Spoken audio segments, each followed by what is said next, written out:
मुखिया का सच्चा न्याय। एक गांव में यशवंत नामक एक किसान रहता था।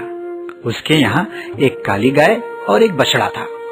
यशवंत बछड़े को गाय का दूध नहीं पीने देता था, इसलिए बछड़ा कुछ ही दिनों में मर गया। गाय के साथ भी वो अत्याचार करता था। गाय को चारा तक नहीं देता था, बल्कि उसे दूसरों के खेतों में चरने के लिए छोड़ देता था। गाय शाम तक खेतों में चरती और फिर वापस आती थी। एक दिन यशवंत की गाय घर न लौटी तो उसे चिंता सताने लगी। खोई हुई गाय को ढूंढवाने की जिम्मेदारी गांव के मुखिया की थी, इसलिए यशवंत ने मुखिया को जाकर सूचना दी कि उसकी काली गाय खो गई है। मुखिया ने गाय को ढूंढने के लिए अपने नौकरों को भेजा। वे लोग शाम तक एक काली गाय को हाँक कर ले आए। क्या यही तुम्हारी गाय है? मुखिया ने यशवंत से पूछा। यशवंत की जो गाय खो गई थी वो दुबली पतली थी, लेकिन जो गाय नौकर पकड़ कर लाए वो मोटी ताजी और स्वस्थ थी। लालच में आकर यशवंत ने कहा, जी हाँ, यही मेरी गाय है। मुखिया ने वो मोटी ताजी गाय यशवंत को सौंप दी। यशवंत उसे अपने घर ले गया। घर जाकर उसने देखा कि वो गाय दुधारू बिल्कुल नहीं थी। वो एक बूंद भी दूध नहीं देती थी। अब यशवंत दुविधा में फंस गया। वो मुखिया से ये नहीं कह सकता था कि ये गाय मेरी नहीं है, इसलिए यशवंत ने उसे अपने पास ही रखा और पहले वाली गाय की तरह इस पर भी अत्याचार करने लगा। बिना दाना पानी मिले गाय दुबली हो गई। यशवंत के पास इस वक्त जो गाय थी वो किसी रणवीर नामक दूसरे किसान की थी। रणवीर जब एक सप्ताह बाद शहर से अपने घर लौटा तो उसे मालूम हुआ कि उसकी गाय घर नहीं लौटी है। रणवीर ने भी अपनी खोई गाय की रिपोर्ट मुखिया को लिखा दी। मुखिया ने रणवीर की काली गाय को ढूंढने के लिए अपने नौकरों को भेजा। नौकरों को एक जगह गांव की सीमा पर यशवंत की गाय दिखाई दी। नौकर उसे पकड़कर मुखिया के पास ले आए। यही तुम्हारी गाय है? मुखिया ने रणवीर से पूछा। वो गाय दुबली पतली थी, लेकिन दुधारू थी। रणवीर ने सोचा, अगर इसे खूब हरा चारा खिलाया गया तो मोटी ताजी होकर खूब दूध देगी।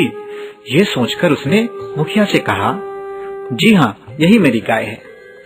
मुखिया की अनुमति लेकर रणवीर उस काली गाय को अपने घर ले गया।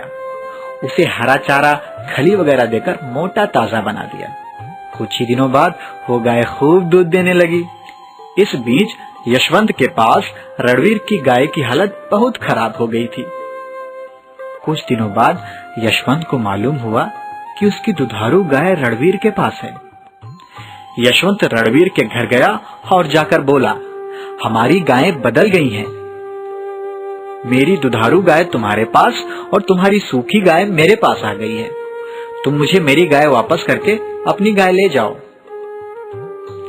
मुखिया ने ये गाय दिलाई है, इसका फैसला वही करेंगे। अगर तुम्हें कोई आपत्ति है तो उनसे जाकर शिकायत करो, रणवीर ने जवाब दिया। यशवंत ने मुखिया के पास जाकर अपनी फरियाद सुनाकर कहा, मुखिया जी, भूल से हमारी गाय बदल गई हैं। कृपया आप न्याय करके मुझे मेरी गाय वापस दिलवा दीजिए। मुखिया ने पंचायत बुलाकर दोनों गाय मंगवाकर रणवीर से पूछा, क्या यशवंत का कहना उचित है? इस पर रणवीर ने उत्तर दिया, हो सकता है यशवंत का कहना उचित हो, मगर यशवंत के पास जो गाय है उसकी हड्डियां निकल आई हैं। अगर यशवंत उसे पहले जैसा मोटा ताजा बना दे तो मैं ले सकता हूँ, क्योंकि मैंने उसकी दुबली पतली गाय को हरा चारा व खली खिलाकर मोटा ताजा बनाया है।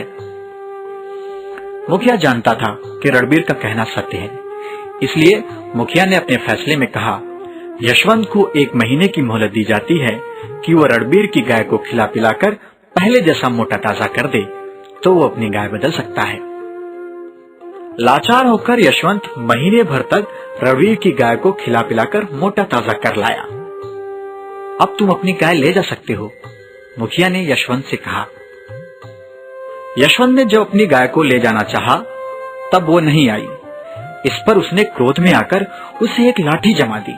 लाठी के मारते ही गाय ने अपने दोनों सींगों से यशवंत को उठाकर फेंक दिया। यशवंत को चोट लग गई, वो कराहने लगा। इस पर मुखिया ने फैसला किया, यशवंत, अब ये गाय तुम्हारे साथ नहीं जा सकती। ये बात सबके सामने ही जाहिर हो गई है। ये तुमको अपना मालिक स्वीकार नहीं करती। तुमने इसके साथ जो अत्याचार किए थे उसी का फल इस निरीह प्राणी ने तुम्हें दिया है। भलाई इसी में है कि तुमने जो रणवीर की गाय को खिला पिलाकर मोटा बनाया है उसी को ले जाओ। हो सकता है आगे बछड़ा देने पर तुमको खूब दूध मिलने लगे। यशवंत, जो गाय के सींगों की चोट खा चुका था, पछताता हुआ रणवीर की ही गाय को ले गया।